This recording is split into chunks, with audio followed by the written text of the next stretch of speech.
Assalamualaikum warahmatullahi wabarakatuh.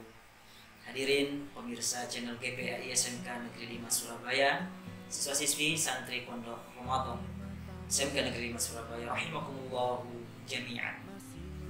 Bismillah, walhamdulillah, wassalatu ala rasulillah, la hawla wa la quwwata illa billahil aliyil azim.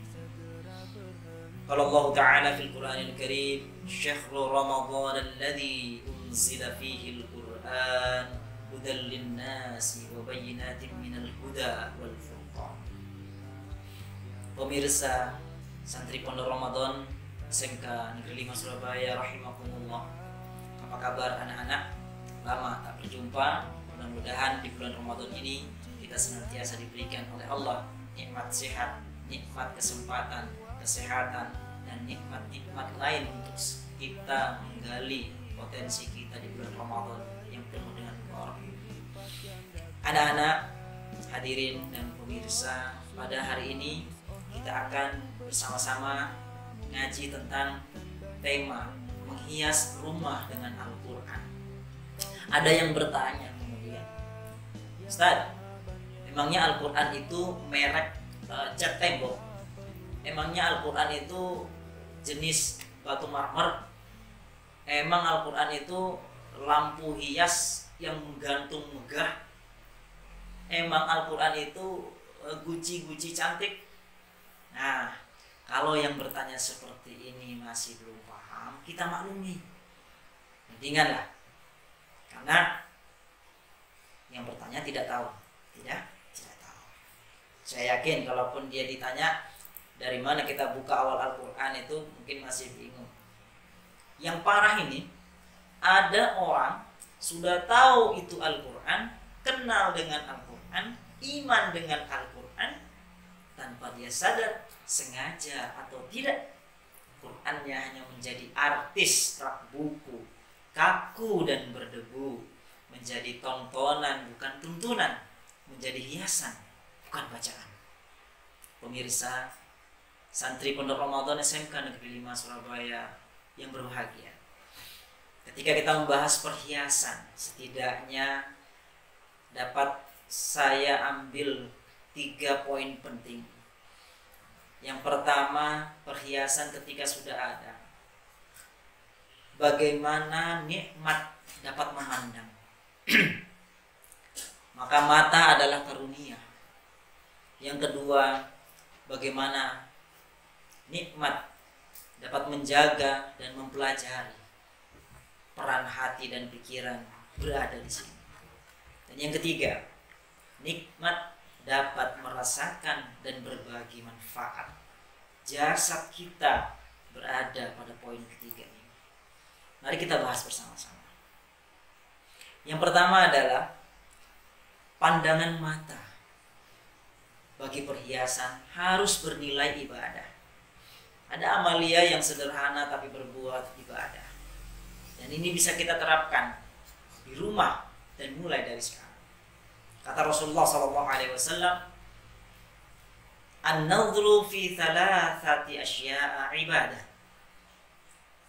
3 hal yang ketika dipandang 3 hal itu berbuah menjadi ibadah. Jadi cuma mandang saja, lihat saja sudah menjadi ibadah. Yang pertama kata Rasulullah, an-nadhru fi wajhil abawai. Memandang wajahnya kedua orang tua, ayah dan ibu tentunya. Maka kesempatan kali ini, semakin sering kita berjumpa dengan orang tua di rumah dalam masa-masa pandemi yang cerdas, kita harus sering-sering memandang wajah teduh keduanya.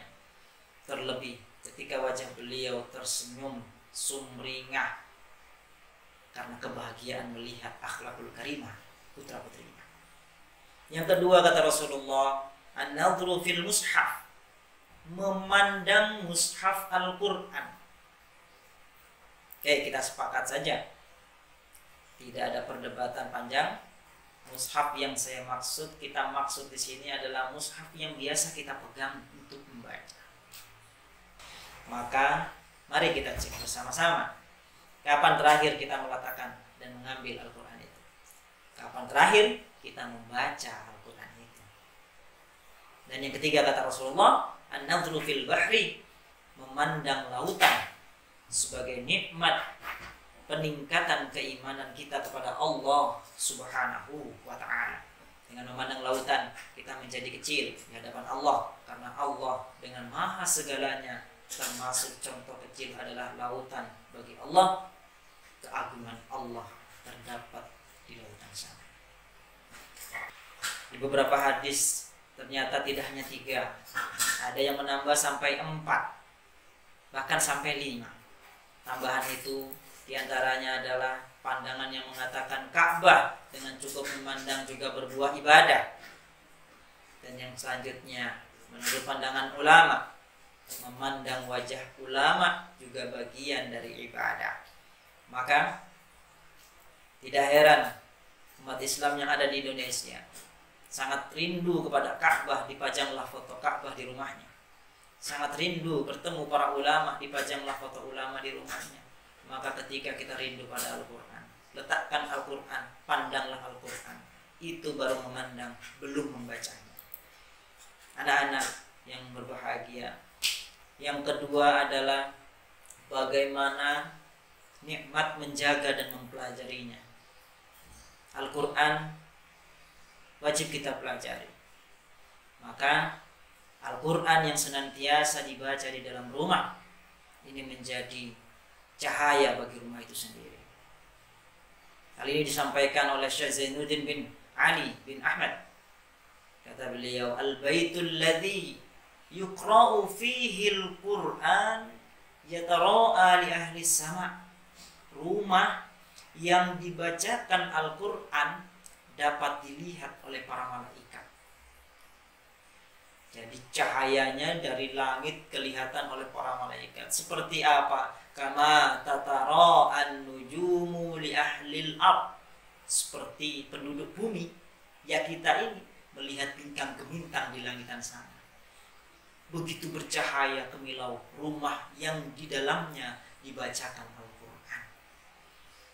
Anak-anak rahimakumullah, dalam sebuah hadis disampaikan Rasulullah bersabda, la taj'alu buyutakum maqabir.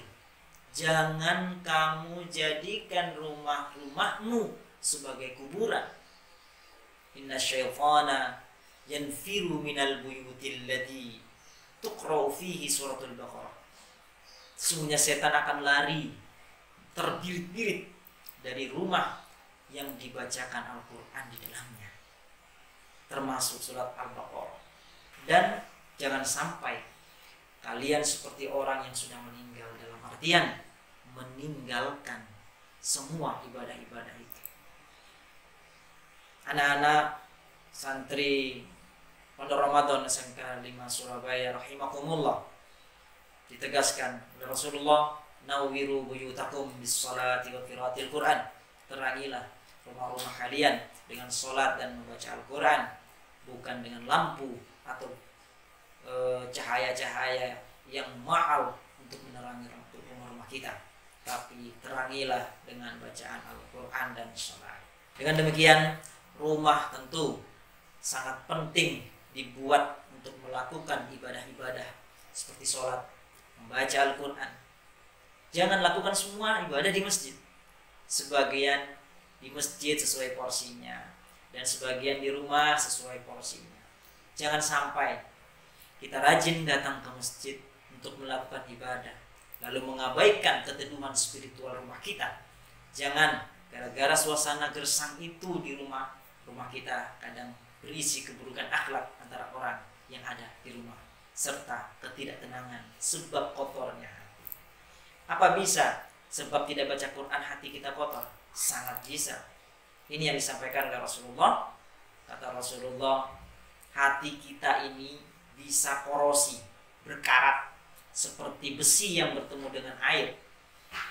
Kemudian ada sahabat yang bertanya kepada Rasulullah, ya Rasulullah, lalu apa yang dapat menghilangkan korosi tersebut?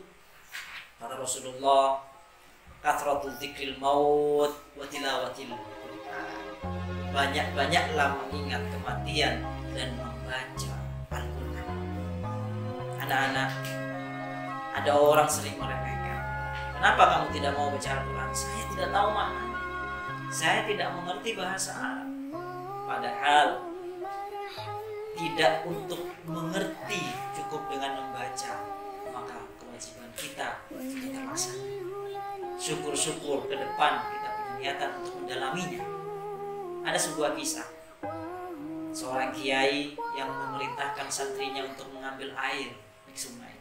Anehnya, sang kiai menyuruh santrinya mengambil air di sungai dengan menggunakan keranjang. Bayangkan, keranjang bukan ember, keranjang bukan baskom. Bagaimana mungkin itu bisa mengambil air di sungai lalu diantarkan ke kamar mandi sang kiai?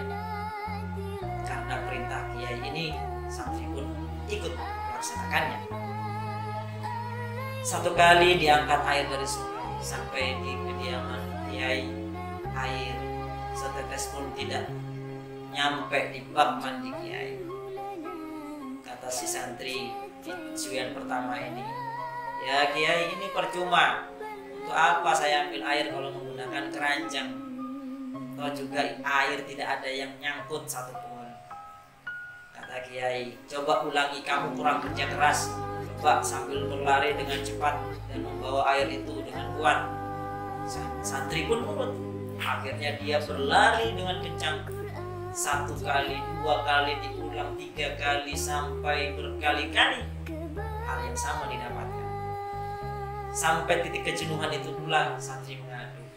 Kiai, saya sudah capek, ini tidak ada hasilnya, ini percuma semua.